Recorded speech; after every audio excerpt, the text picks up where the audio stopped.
Eu achei importante trazer o vídeo para que a gente visse, né? E a gente ouvisse essa profecia, porque o Espírito sopra onde crê, a forma de manifestação espiritual de cada religião pode diferir, mas o Deus é o mesmo. E se Deus decidir que os lugares baixos serão altos, ninguém muda isso.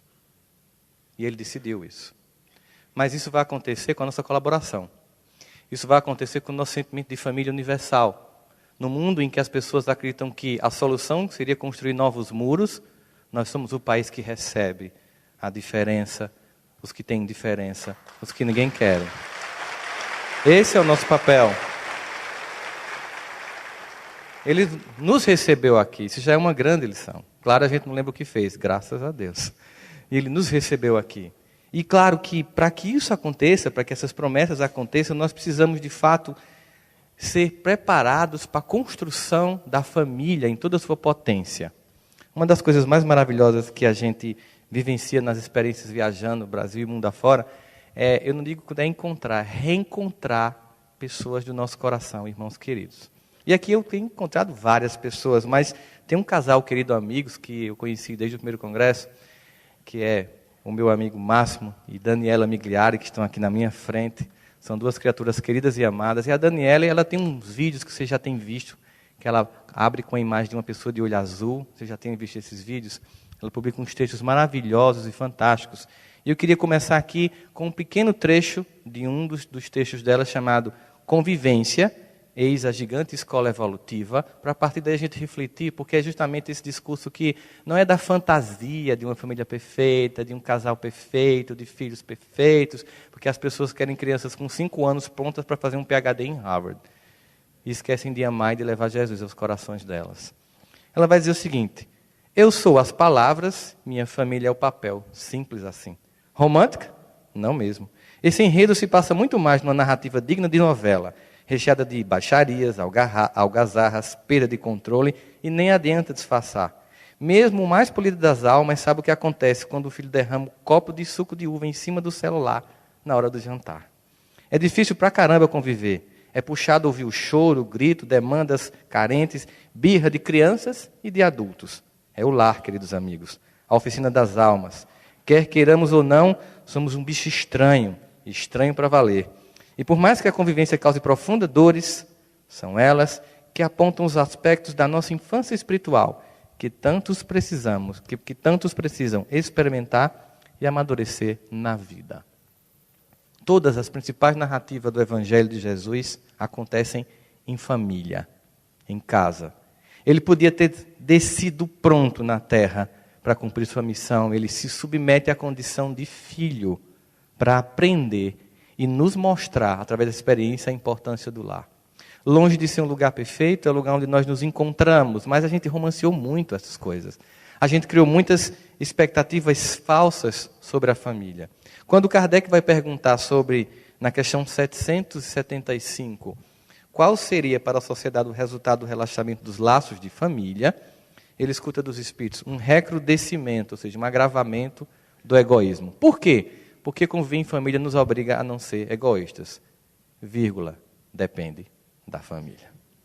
Porque na minha infância, a minha infância em que a gente tinha uma TV, única na sala, e as pessoas tinham uma ficção, acho que era já uma tentativa de Harry Potter. Elas colocavam uma tela azul em frente de uma TV preta e branca, com a crença, acho que uma fé, de que ficaria colorida. Ficava tudo azul, mas talvez por isso as pessoas acreditassem que ficava colorida, né? Na minha infância, que só tinha conga, quichute e bamba, né? A gente tinha pouca opção de tênis, a gente tinha que dividir a TV, e quando a gente chegava na sala, o pai dizia o que queria assistir, e a gente ficava calado, escutando o que ele queria, e ficava dizendo que, mamãe, tem nada não, um dia eu vou comprar a minha casa e vou ver o programa que eu quero. E por isso a gente casou e deixou os pais só em casa, graças a Deus. Os de hoje, não. Cada um tem sua TV, você tem 40 anos e está o menino em casa, você sustentando. Porque a casa não é sua, a casa é dele. Então eu queria, nesse primeiro momento, falar sobre o que se perdeu nos valores da educação da família e qual tem sido o comprometimento disso na vida das pessoas. Eu tive a oportunidade, entre dessas muitas palestras, de, o ano passado, fazer uma palestra junto com Arun Gandhi, o neto de Mahatma Gandhi, em Brasília. estávamos juntos lá, né, Dani? O Haroldo, foi um momento muito mágico para a gente. Ele contando as experiências com o avô. E eu comecei a falar para ele que nós, no Ocidente, temos uma crise no modelo de educação de filhos, porque os pais perderam o lugar. E, em vez de serem pais e mães, resolveram infantilmente ser amigos dos filhos, comprometendo profundamente a educação dessas almas tão carentes do Evangelho. Ele me disse, mas infelizmente eu tenho que dizer que na Índia começou a acontecer a mesma coisa. Os filhos começaram a desrespeitar os pais, e isso tem impactado a nossa sociedade. Porque existe uma coisa chamada hierarquia. Existem vários simbolismos de trindade, e entre eles é Deus, os pais e nós. Toda vez que nós desrespeitamos essa hierarquia, nós sofremos consequências. Os pais têm o dever de educar os filhos, mas eles têm medo. Nós saímos de uma sociedade muito repressiva, é bem verdade. Muitos de nós aqui foram educados por pais rudes, duros, de pouco diálogo. Mas se você está aqui hoje, sentado nesse auditório, ouvindo falar de Jesus, essa educação não foi de toda errada. Ela deu muitos resultados. Querer que os pais sejam perfeitos, né? A ideia falsa de que todo mundo tem, eu não quero traumatizar meus filhos. Desculpa, é impossível. Freud já disse isso no Advento da Psicanálise. É impossível educar um filho sem traumatizar. O objetivo é que a gente não só leva problemas, a gente leva também muitas soluções. Porque nós somos assim, imperfeitos, educando imperfeitos para o caminho da perfectibilidade. Tem que ter paciência, tem que moer. Como diz Emmanuel, a ciência de educar é ensinar, repetir e esperar. Não aprendeu? Ensinar, repetir e esperar. Quando minha mãe fazia, menino, pelo amor de Deus, tira essa toalha molhada da cama. Eu fazia, a senhora não cansa não? Eu disse, claro que eu canso. Eu disse, por que não para? Pararei no dia que você tirar a toalha molhada da cama. E é o discurso das mães, né? Eu quero ver um dia quando eu não estiver mais aqui. Quem já ouviu isso da mãe? Às vezes eu tenho vontade de sumir para ver o que acontecia nessa casa. Já ouviram isso da mãe? Pois é. Eu queria saber como é que vocês iriam se virar sem mim aqui. É família. A gente tem raiva, a gente tem discussão, mas a gente persiste num caminho de possibilidades. Hoje em dia as pessoas perderam o norte. Uma vez, um amigo meu estava veranino de João Pessoa, na praia, muito gostoso. Eu mandei meus 3 filhos para a Disney, Rossandra, e eles vão chegar no aeroporto agora mais ou menos meio-dia em Recife. Vamos comigo recebê-los? Aí eu fiz, tu acha que eu vou sair daqui da praia para pegar um engarrafamento infeliz para chegar em Recife no aeroporto? Ele disse, não, mas vamos, eles vão estar tão alegres e tão agradecidos pelo que eu proporcionei. Eu disse, eu vou, agora eu vou, que ele vai precisar de ajuda. Achar que adolescente de classe média alta é agradecido quando eu sabia a criação que ele estava dando aos filhos, eu fui para fazer terapia de apoio mesmo. Chegamos no aeroporto, depois de alguns momentos, aí desce aqueles 3 adolescentes cheios de mala de outlet, com Mickey no pescoço, com aquela cara de abuso, de entojo, e o pai bem feliz. E aí, meu filho, como é que foi lá? Vocês gostaram? Foram no cartel de Harry Potter, foram no Cirque du Soleil, foram na Disney, viram os fogos? Aí um fez, normal, pai. Não, mas como foi? O que vocês fizeram muito? Ô, pai, normal, você não sabe como é? Já foi? Normal, normal. Aí ele já deu aquela murchada. Aí ele perguntou, trouxeram o que para mim? Aí um olhou para o outro, era para trazer alguma coisa para o senhor? Ele tinha dado a cada um $5.000 só para comprar coisas para eles, mas não se lembraram do pai. Para piorar a situação, ele fez, mas hoje é o meu aniversário. Nenhum lembrava. Aí, sabe quando você fica com vergonha, da vergonha que o outro está passando na sua frente? Eu não sei o que é pior, passar a vergonha ou ver a vergonha do outro. Se eu tivesse um buraco, eu me enterrava, ele se enterrava. Sim, a gente entrou no carro naquele clima de silêncio constrangedor. Já aconteceu com vocês? Ninguém fala no assunto porque foi tão triste que fica aquele silêncio. No meio do caminho, ele estava construindo, estava num prédio, estava reformando a cobertura que ele tem. Aí o filho perguntou, a cobertura está pronta? Ele disse, não. E o senhor alugou a casa de praia aonde? Aluguei em Cabo Branco. Eles queriam em Camboinha, um bairro onde ficam os coleguinhas dele de Campina Grande. Aí o mais velho fez, o senhor é uma pessoa muito sacana mesmo. Depois de uma viagem cansativa dessa, estavam na África trabalhando, pegando diamante. Depois de uma viagem cansativa dessa, o senhor vai botar a gente numa praia que só tem véi, seus amigos. Aí ele fez, é muita ingratidão mesmo. Eu nasci no sertão, eu não tive condição de ver a praia. Começou aquele discurso que a gente escuta dos pais sempre, né? Aí um fez, começou a saga do sertanejo sofrido. Aí ele olhou para mim e fez aquela pergunta que vocês sabem que eu detesto que me façam, né? Rossandro, o que é que você acha disso? Aí eu disse assim, se você tivesse feito 5% do que os seus filhos fizeram agora com você, com a sua mãe ou com seu pai, o que teria acontecido? Ele dizia, eu estava sem o queixo há muito tempo. Eu disse, e você odeia seus pais? Ele disse, não, amo profundamente. Eu disse, sabe por quê? Porque eles foram seus pais e você não é pai. Você é um moleque, amiguinho dos seus filhos. Aí ele pegou a mão. Ele é meio gordinho. Ele pegou a mão dele, pegou no painel da caminhonete e fez pum! Até eu tive um medo. Pois agora não tem nem Camboinha, nem Cabo Branco, vamos tudo para Campina, acabou o veraneio. E as malas estão confiscadas, são minhas, o dinheiro é meu. Aí eu fiz, o senhor não é doido não, cala a boca. Aí todo mundo lá atrás ficou assim, eu disse, uhul. Finalmente! Caramba! Eu chamo isso, sabe de quê? Reintegração de posse afetiva. Você perdeu o território e está retomando o seu lugar, que Deus lhe deu. Deus lhe deu esse lugar. E é impressionante como os filhos que os pais deixam ser o rei da casa, como um processo natural de revanche, porque os pais não cumpriram o seu papel de educá-los e dar-los limites, abandonam os pais na velhice. Já que foram abortados afetivamente pelo descompromisso, pela preguiça e pela ignorância. Desculpa a força das palavras. Ninguém terceiriza a educação de filhos. As escolas estão em desespero, porque recebem déspotas. Crianças que gritam e humilham professores. E quando os pais chegam lá, em vez de colaborar com a educação, humilham mais ainda os professores. Eu digo muito em palestras para educadores no Brasil todo, o que é que pode consolar um educador quando você tenta educar um filho que o pai não educou e o pai chega lá para lhe humilhar? É pensar, ainda bem que esse filho é dele, não meu. Mas nós estamos na mesma sociedade, não adianta eu educar o meu filho de outro não ser educado.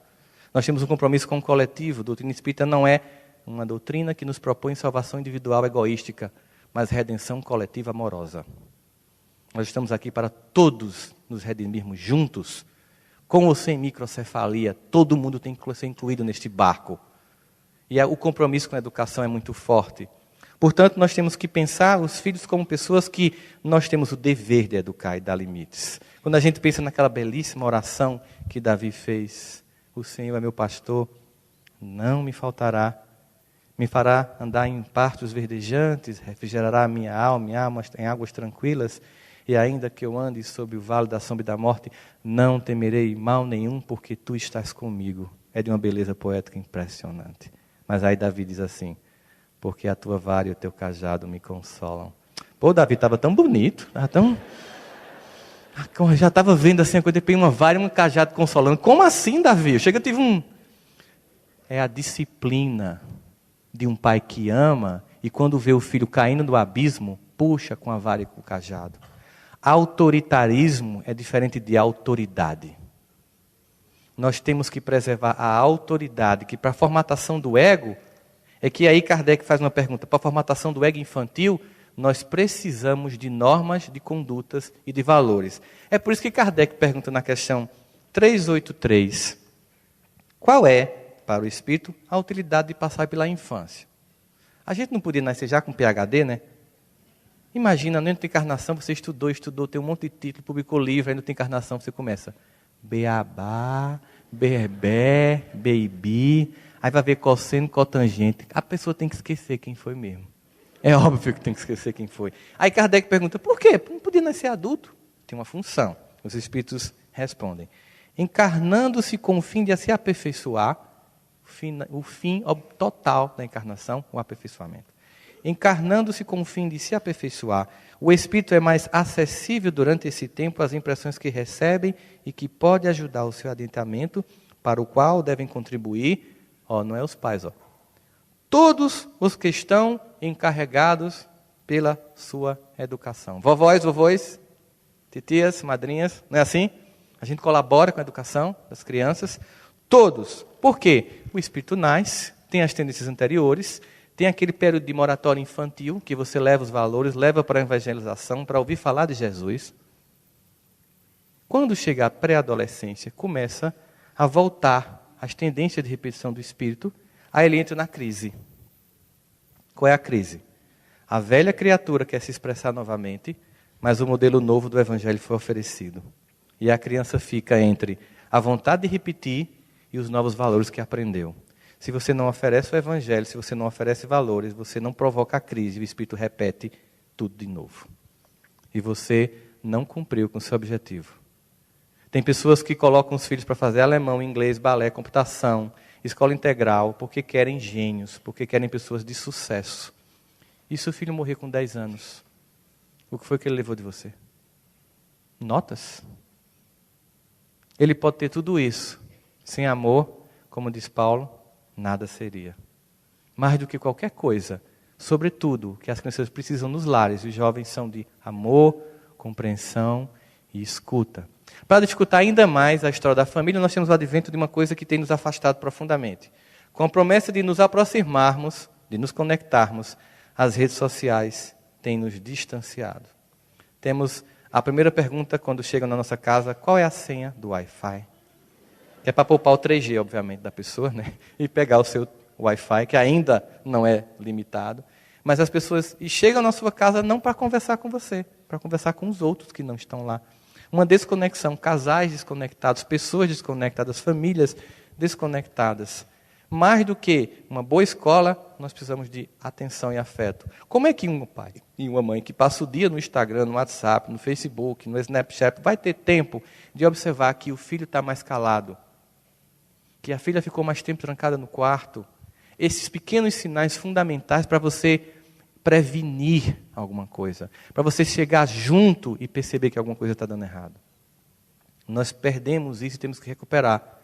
Mas para quem gosta, por exemplo, de apoiar o suporte da educação dos filhos, eu não estou sendo desfavorável à educação de qualidade, de jeito nenhum, mas encher a criança o dia inteiro de atividade, ela não ter tempo de brincar, que é a coisa principal, e o adolescente de escutar e de conversar, está se perdendo muita coisa. Mas mesmo que você faça tudo isso, aí no final da noite, seu filho vai e pega o smartphone antes de dormir. Há 40 dias, a revista Nature americana publicou um artigo sobre neurociência mostrando o seguinte, que se você acessar o seu smartphone antes de dormir, a produção de melatonina é inibida em 50%. O que significa dizer que entre as muitas funções da melatonina, mais de 200, é de sono de qualidade e memorização.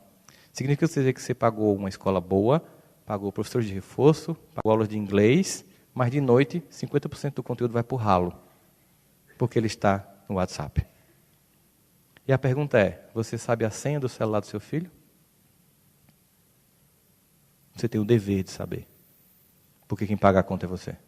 Porque o celular é seu e o filho também. Você tem que investigar. Você tem que abrir as gavetas. Privacidade. Só quem tem privacidade é quem pode pagar por ela. Se ele puder pagar pela casa, a privacidade ele tem direito. Mas se você que paga, entre, chafurde, abra a gaveta. Porque se você demorar, um dia tem uma pedra de crack. E é assim que a indiferença de mundo tem relegado espíritos com altos potenciais ao descompromisso. E nesse momento a gente começa a perceber a profunda vantagem de nós termos uma educação espírita. É porque eu tenho que tomar um antibiótico meio dia, viu gente? Eu vim com crise de garganta. Nós temos o dever de estarmos juntos nesse processo. Eu lembro uma vez que eu cheguei para minha mãe e disse, eu vou para Micareta. Ela fez, você não vai porque eu não tenho como comprar abadá. Meu avô me deu. Ela faz, mas não vai porque só tem 16 anos. Eu fiz, tem nada não, só faltam 2 para eu fazer 18 anos. Quero ver o que é que você vai fazer agora. Ela disse, não muda nada. Vai continuar morando comigo? Quem manda essa casa sou eu, o seu quarto é meu. Você nunca percebeu não, meu filho, que tudo aqui me pertence? Você não vai levar nada de você casar. O quarto fica, a cama fica, tudo é meu, é meu, é meu. Aí eu fiz, é muito engraçadinha a senhora, né? Quando acabar ainda quer ser amada, criatura. Aí ele olhou para mim com muita calma e fez, meu filho, quem foi que disse que eu necessito do seu amor? Eu fiquei chocado, assim como vocês. O gato de botas, mamãe, você não me ama. Não, meu filho, o amor é uma escolha. Eu, por exemplo, escolhi lhe amar e eu lhe amo muito. Mas se você vai me amar ou não, é uma escolha que você um dia vai fazer. Para agora, eu não preciso do seu amor, mas eu não abro mão do seu respeito. Eu bati a porta do quarto, passei uma semana sem falar com ela. Ela passou um mês sem falar comigo. O poder do silêncio de uma mãe e de uma esposa é avassalador. Depois do 32º dia, eu estava de joelhos. Mamãe, olhe para mim. Só fazendo o curso de psicologia foi o que entendi que aconteceu ali. O amor é o sentimento mais sofisticado que existe. E para que a gente ame, nós temos que desenvolver uns outros sentimentos. Entre eles, e sobretudo, o respeito. Naquela equação matemática, se e somente se, eu só amo aquele que eu respeito. Os pais do passado nunca perguntaram se a gente os amava. Perguntaram? Mas jamais abriram mão do nosso respeito. E conseguiram com isso o nosso amor e o nosso respeito. Pais inseguros hoje querem disputar o amor de crianças e adolescentes. E não se fazem respeitar. E ao final não conseguem nem o amor, nem o respeito. Muitas vezes isso acontece pela crise que estão as relações afetivas, os casamentos. Nós enfrentamos momentos difíceis, nós sabemos disso. Momentos em que os lares estão sendo atacados, os casamentos estão sendo atacados, que nós vacilamos. E aí cabe entender que certamente quando Pedro perguntou a Jesus, é preciso perdoar quantas vezes? Ele estava falando de casamento. Não tem dúvida. Para ficar casado, os 70 vezes 7 é num mês. E olha que ainda fica uma cota de débito, né? Igual a cartão de crédito vai pagando o mínimo e vai rolando a dívida. Se nós não tivermos essa capacidade de perdoar, é muito difícil. Esse novo livro que eu estou lançando aqui, As 5 Faces do Perdão, são 5 histórias de perdão em lar. Com toda uma narrativa permitida pelos pacientes, com todo o anonimato que tem que se ter, para que a gente pudesse entender a força do perdão. Porque todos nós somos capazes de cair e de vacilar. Mas é impressionante quando a gente oportuniza o perdão, como o casamento ganha um outro nível.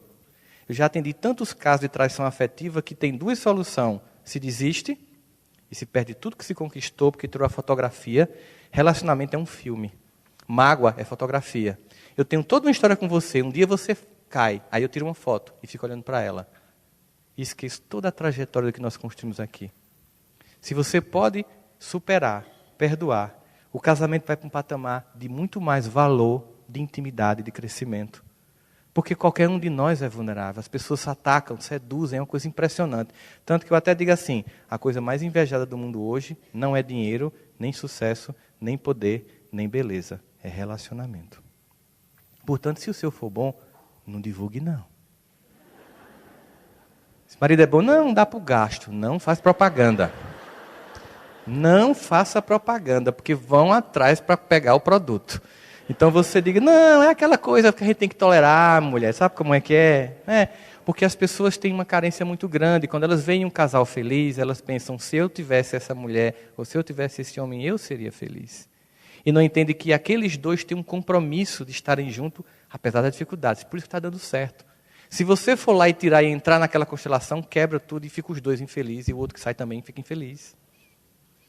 É muito mais fácil eu tornar o meu casamento feliz do que sair para um outro casamento. As pessoas muito comumente chegam para mim dizendo que eu vim aqui para você me ajudar, porque eu vou me separar. Eu disse, não, eu vou lhe ajudar primeiro para você manter. Ah, você não sabe quem é a criatura que eu estou casado. Eu digo, não se preocupe não, eu imagino. Porque todo mundo é difícil. Mas você acha que lá fora tem um monte de gente equilibrada e gente esperando para casar de novo?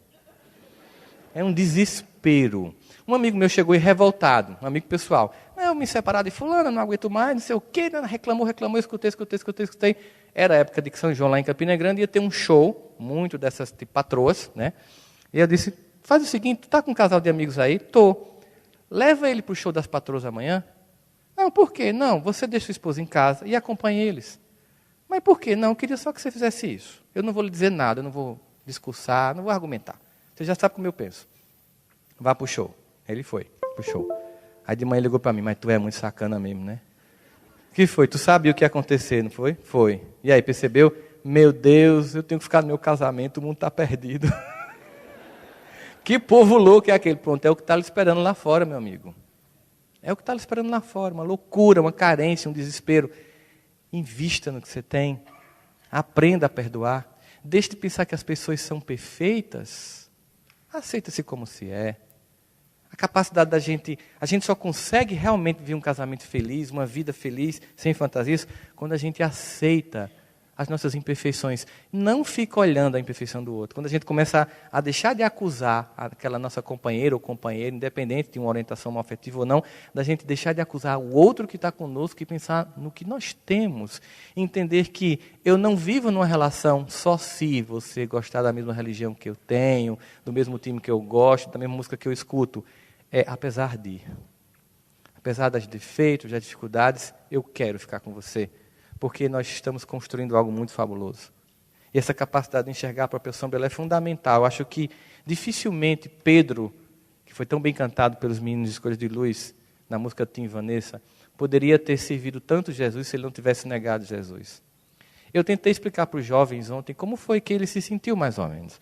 Eu disse para os jovens, imagine que você está no colégio e sua mãe chega para lhe pegar, mas ela vem um dia assim meio descabelada, desarrumada. Aí um colega faz, é tua mãe? Aí você faz... Não é minha mãe, não. Tem certeza que não é sua mãe? Ela todo dia não te deixa? Não é ela, não é minha mãe, não. Ah, então é tua tia? Olha, ela está vindo para cá. Não, ela não é minha mãe, não, imagina. Aí o cara disfarça, vai para casa sem a mãe pegar ele, a mãe chega assim, meu filho, eu fui lá e não lhe vi, fiquei tão preocupada, me dê um abraço, o seu amor da minha vida. E o cara sabia que negou a mãe. Imagina o sentimento. Isso não é nada perto do que Pedro sentiu. Mas sabe por que foi importante aquilo? Porque ele reconheceu os limites dele. Porque eu só posso ajudar alguém quando eu reconheço os meus limites. Eu chego lá junto. Quando alguém chegava caído, Pedro fazia, eu entendo você. Pedro, eu traí, eu machuquei, eu enganei. Eu sei o que é isso. Eu neguei Jesus. Mas a gente está aqui. Aí Pedro fazia, #estamos junto com Jesus. Continuava, insistia. Eu lembro que uma vez, eu não sei se eu já contei a história, mas vou contar só para reforçar a coisa da descobrir os próprios defeitos e se aceitar. Uma coisa que tem me ajudado muito, né? Passou dos 40, você só tem uma coisa a fazer, se aceita, porque senão você vai continuar sofrendo a vida toda. E de vez em quando eu ligo para a Dani, minha irmã querida que está aqui, Dani, eu estou mal, fiz isso, ela vai me ajudar. Aí ela liga para mim, a gente vai percebendo os valores de trabalhar as próprias sombras. Um dia, uma sexta-feira, final de tarde, é importante dizer isso, porque meu final de semana foi destruído por causa dessa história. Um amigo meu, que divide comigo lá uma sala na clínica que a gente tem, disse, Rossano, vem aqui no estacionamento. É o que é? Não, vem cá, uma surpresa. Aí quando eu saí, ele disse, olha o carro que eu comprei. Gente, era o carro que eu queria. Vi uma sensação tão ruim dentro de mim. Primeiro tinha que ser meu e não dele. Né? E age ele me a mostrar que tinha isso, kit multimídia, e não sei o quê, 7 airbags. E quanto mais ele mostrava, mais o ódio aumentava. Pior que o ódio era disfarçar que eu estava feliz. Oh, que Deus te abençoe, você merece. Eu cheguei em casa revoltado. Cheguei em casa, sabe quando você chega em casa, né? A esposa e a mãe têm aquele dom que Davi descreve quando diz, Senhor, eu sei que tu me sondas, e mesmo quando eu falto em mim palavras, conheces o meu pensamento. Mulher é esposa e mãe é assim, né? O que foi que houve? Aí você responde bem assim, nada, né? Confirmando que houve alguma coisa. Não, digo que foi, nunca houve nada, só um dia cansado. Aí, tipo assim, o bicho está bravo, ficar quieto aqui, que daqui a pouco passa. E aí eu comecei a ir para simuladores, eu passei a sexta-noite, o sábado de manhã, de tarde, de noite, domingo de manhã, de tarde, simulando nos bancos como comprar um carro daquele, nem que fossem 60 vezes. Eu descobri em algum momento que, depois de muita conta, que eu conseguiria o carro se eu passasse 6 meses sem o almoço. Sopinha de nosso lar, ficava mais fitness, por que não, né? Mas aí de noite, finalmente, eu entendi que eu não precisava trocar de carro. Aí eu cheguei, sentei junto dela para assistir o Fantástico, mais calmo, mais sereno. Ela fez, você está melhor, né? Estou... Por quê? Eu percebi que eu não preciso trocar de carro. Ela, graças a Deus, voltou, Jesus. Eu fiz, você estava feliz com isso? Eu disse, não, eu estou feliz por ter percebido o quanto eu sou invejoso. Porque é tão importante saber que eu tenho falhas, porque só assim eu posso ajudar as pessoas. No dia que eu achar que eu não tenho, eu estou doente, obsediado, completamente alucinado. Quando alguém chegar para mim e dizer, Eu tenho uma inveja tão grande do meu cunhado que ele está ganhando bem o seu. O que é isso, meu filho? Vem cá, eu te acolho. Mas vamos amadurecer esse sentimento, vamos nos construir. Aí você começa a se aceitar como você é. Você começa a ter uma percepção mais lúcida da vida. Sem acusação, sem sombra, sem essa perspectiva tão pesada que nós temos. Existe um Deus que nos acolhe, que nos ama. Você imagina a parábola do filho pródigo, ela é tão rica nisso. Você imagina, o cara sai com tudo. É mais ou menos você saísse hoje com metade de uma herança, uma Ferrari, todo bombado, malhado, um tatu tribal no braço, todo barriguinha, sabe, tanquinho, se achando o cara, sai, vai para a balada geral, experimenta tudo, perde tudo, cai a real e faz, putz, tem que voltar para casa, não restou alternativa, mas meu pai não vai me aceitar. Porque eu fiz, tem nem perigo. Paradigma de um Deus que pune, um Deus que não acolhe, um Deus que espera que você caia para te punir. É o paradigma que botaram na nossa cabeça. Ele volta assim, tipo, poxa, eu vou. Ele aponta no sopé da montanha e o pai vê ele. E aquele movimento que a gente já sabe, incomum no mundo judeu, o pai ia em direção ao filho. Mas ali era a representação de Deus conosco mesmo. O pai vê o filho lá e, conforme o próprio Davi, sonda o pensamento do filho e entende como ele está sentindo humilhado, derrotado, perdido. E ele corre em direção ao filho. Eu penso que quando o filho viu o pai correndo, fez, ixi, vou começar a apanhar daqui. O paradigma é da punição. É o paradigma que a gente tem de autopunição. Ele foi, na medida que o pai foi se aproximando, aí ele viu uma coisa inesperada. Inesperada. O homem estava sorrindo de braços abertos. Mas como assim? Depois de tudo que eu fiz. Sorrindo de braços abertos. E o pai vem correndo, ele fica tão chocado com aquele gesto de amor inesperado na compreensão dele, imerecido, que ele planeja se jogar e se prostrar diante dos pais. Que mais uma vez, percebendo o desejo do filho, aumenta o passo, agarra e beija o pescoço, impedindo que ele se ajoelhe. Porque quando a gente revela as sombras, a gente começa a conhecer Deus. Porque para conversar com Ele, tem que estar a sós, tem que desatar os nós das gravatas, dos sapatos, tem que tirar a máscara. A gente tem que desconstruir as máscaras para ter uma relação, intimidade com Deus. É assim, chegar no quarto e fazer, olha pai, eu estou muito irritado com aquela criatura. Sinceramente, eu queria que ela morresse, mas me ajuda a ter seu coração, porque eu estou muito... Ela me humilhou hoje no trabalho. Você viu, você estava lá, você viu. Eu sei que é tua filha também, eu entendo isso, mas tem hora que não dá para entender.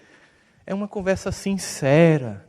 É porque quando a gente entra, às vezes, no centro espírita a primeira vez, né, a gente tem uma sensação que todo mundo é santo. Primeira vez que eu fui, mensagem na porta. Oi, irmão querido, seja bem-vindo. Damos uma mensagem aqui para você. Fica a primeira vez, entre, fica à vontade. Aí você já entra assim, constrangido. Aí, vamos a nossa irmã, vamos fazer uma leitura do livro Pão Nosso. A psicografia do nosso querido Francisco Cândido Xavier, pelo Espírito Emmanuel. A pessoa lê com aquela leveza. Agora vamos chamar uma nossa querida irmã a fazer a prece. Amado Mestre Jesus, Rabi de nossas almas. Aí você faz, vixe, como eu sou atrasado, Jesus, que povo luminoso. Ave! Depois de 15 dias, você descobre uma coisa maravilhosa, é tudo doidinho igual a você, rapaz. Os doentinhos procurando o médico das almas. Sem fantasia. Sem criar expectativa de transformação no carbureto de angelitude. O chamamento de Jesus é, vem como você está. Mas ele quer uma atitude nossa, como o cego Bartimeu. Jesus ia passando na via, um monte de pedintes. Ele grita, Jesus, filho de Davi, o pessoal, cala a boca. E ele faz o movimento que pouca gente faz. Ele insiste. Jesus, filho de Davi. Aí Jesus para. Porque nós temos que, como diz Emmanuel, dar uma gota de nossa ação, que Deus faz todo o milagre do resto. Jesus para, pergunta o que ele quer, se eu quero voltar a ver. Ele joga a capa, que permite ele pedir esmola, porque o Roma era tão organizado que tinha uma capa, que era como se fosse uma chancela para pedir esmola, e era escrito, este homem é um pedinte, vive de esmolas. Jogar a capa significa sair da zona de conforto. Porque quando ele jogou a capa, muitos que não tinham pegaram imediatamente para ele. Ele não tinha como voltar atrás. Voltar a ver já adulto, ele ia viver de quê? Mas ele não teve medo. E diz no final, e ele passou a seguir Jesus. Por quê? Porque ele não só queria voltar a ver fisicamente, mas ele queria enxergar espiritualmente. E mais que isso, ele não queria voltar a ficar cego. Por isso seguir Jesus é profilático. É esse o sentido. Quando a gente pensa em família, a gente pensa no que significa todas essas relações que nós temos. Das tantas vezes que eu disse à minha mãe que eu odiava ela, quando ela não queria fazer o que eu queria. Eu odeio você. Você faz tudo para estragar a minha vida. Quantas vezes eu disse isso? Mas há 3 anos atrás, aos 67 anos, com lúpus e fibrose pulmonar, eu tive que devolver minha mãe para o plano espiritual. E aí quando eu cheguei no velório, que é muito doloroso, né? São cenas muito chocantes, dolorosas, por mais que a gente seja espírita, a gente fica pensando, nunca mais eu vou ouvir essa voz dizendo, Deus te abençoe. Você fica com aquela vontade de ouvir só mais uma vez. Você toca na mão, está fria, os olhos estão fechados. Eu disse, eu não vou me concentrar nessa fotografia. Eu vou lembrar do filme. Eu vou lembrar das histórias, dos micos que eu paguei. De uma vez, com 16 anos, pensando que minha mãe tinha ido trabalhar, mas ela voltou mais cedo do que eu planejei. Eu estava com minha ex-namorada no meu quarto, fazendo uma coisa que você jamais quer que sua mãe veja você fazendo. Quando ela abriu a porta, ela fechou tranquilamente. Ligou para minha namorada e disse assim, vem aqui que o seu namorado está traindo você com a ex-namorada. Eu fiz, mãe, pelo amor de Deus, você não é minha mãe. Sou mãe sua, não de um cafajeste. Creio você para ser um homem de bem. Você está fazendo uma cafajestada, tem a capacidade de assumir a responsabilidade. Várias cenas assim, que a gente vai lembrando. Eu comecei a rir. Estava lá o pessoal sem entender, deve ser doido, né? Porque eu comecei a ver o filme, porque o que me cabia ali não era lamento, era gratidão por tudo aquilo. Eu me lembro que eu não gostava muito de estudar, né? Mas não gostava mesmo. E mamãe percebeu uma vez que eu não gostava de estudar. Eu fiz, mãe, você percebeu que eu não gosto de estudar, né? Ela, percebi, meu filho, eu sou sua mãe. Eu tenho 14 anos na época. Ela fez, meu filho, mas tem 3 formas de você ganhar dinheiro sem estudar. Aí eu fiquei tão feliz. Letra A, B, C. Eu tenho que entrar numa dessas, sem precisar de ler, né? Eu pensava. Ela fez, tem 3 possibilidades, meu filho. Minha mãe era muito sincera. A primeira é a seguinte, quando você encarna muito privilegiadamente, esteticamente muito privilegiado, você pode ganhar dinheiro só com a cara. E embora eu seja sua mãe, eu tenho que lhe confessar, não vai dar para tanto. A segunda possibilidade, meu filho, é quando você é muito capaz em algum esporte, no Brasil, especialmente futebol. Eu vi você jogando já, meu filho, é uma tragédia completa. A terceira possibilidade é virar um marginal, uma pessoa indecente. E aí, eu dei um sorriso muito pequeno. Porque eu pensei, tem uma coisa que eu posso fazer. Eu posso virar um contraventor, né? Mas sabe aquela coisinha do canto de boca, assim, que eu vi, se ela não está vendo isso ali, não adianta dar esse sorrisinho aí. Porque você morre no cacete, mas vai dar pra gente. Ela contou a história ao meu avô, ela disse assim, só resta uma alternativa. Eu disse com muito pesado, né? Estudar, né, mãe? Se é, mas eu não gosto. Eu não disse que eu tinha que gostar, meu filho, eu disse que eu tinha que fazer. A vida, nós temos que fazer o que tem que ser feito, não somente o que nós gostamos. Adultos trabalham segunda porque têm filhos para sustentar. E fazem isso, por um compromisso com a família. Ela contou ao meu avô, que é poeta repentista, e ele fez uma poesia para mim, que era assim, meu filho, olha, eu saí aos 12 anos, já contei isso para vocês, aos 12 anos do sertão, porque eu não queria que via minha família passar fome, então não desonre meu esforço. Quando tiver preguiça de estudar, leia isso. Estude e não esmoreça, pois traz erguida a cabeça quem sempre cumpre o dever. A vida é luta e batalha, e nela só quem trabalha merece e deve vencer. Lei do trabalho. Meu avô era católico. Quando diziam que era espírita, ele ficava, estão dizendo que você é espírita, você está ficando isso. Estão inventando, o povo é muito fofoqueiro, que conversa. Você acha que com 94 anos que eu ia forçar meu avô a aceitar isso? Hoje ele já sabe, está por aqui, com certeza. Né? Mas, naqueles mesmos 14 anos, um dia minha mãe olhou para mim, médium que ela era, disse, meu filho, eu vejo você falando do Jesus no mundo todo. Na época era evangélica, eu disse, mas eu não vou ser pastor, não. disse, não estou dizendo que você vai ser pastor, mas eu vejo. Eu disse, a senhora com essa história de mediunidade, para mim, é loucura, a senhora sabe, né? Porque só uma pessoa louca vai dizer que uma pessoa que mal consegue ler em público, que não gosta de estudar, vai dar palestra, minha mãe. Deixa de ser louca. Ela fez, meu filho, deixa eu dizer um negócio para você. Que é? Você não sabe qual o projeto de Deus na sua vida. Você nunca vai morrer com 14 anos. Você vai crescer. Você não vai ter 14 anos para sempre, meu filho. Tenha paciência, que tudo vai acontecer. Depois, daquele dia, naquele velório, 3 meses depois, eu estou lançando o livro, na fila de autógrafos, vi uma senhora e diz, eu estou aqui para dar um abraço que não é meu, eu não sei de quem é. Ela me abraçou. Aquela coisa espírita sempre diz essas coisas estranhas, né? Não me abraça. Aí, quando ela me abraçou, eu senti o cheiro da minha mãe. Não era o cheiro do perfume que ela usava, é o cheiro dela, que fica na roupa, que você não quer largar, para sentir de novo. Aí ela chegou no meu ouvido, essa senhora disse, eu não disse a você que você não ia ter 14 anos a vida toda?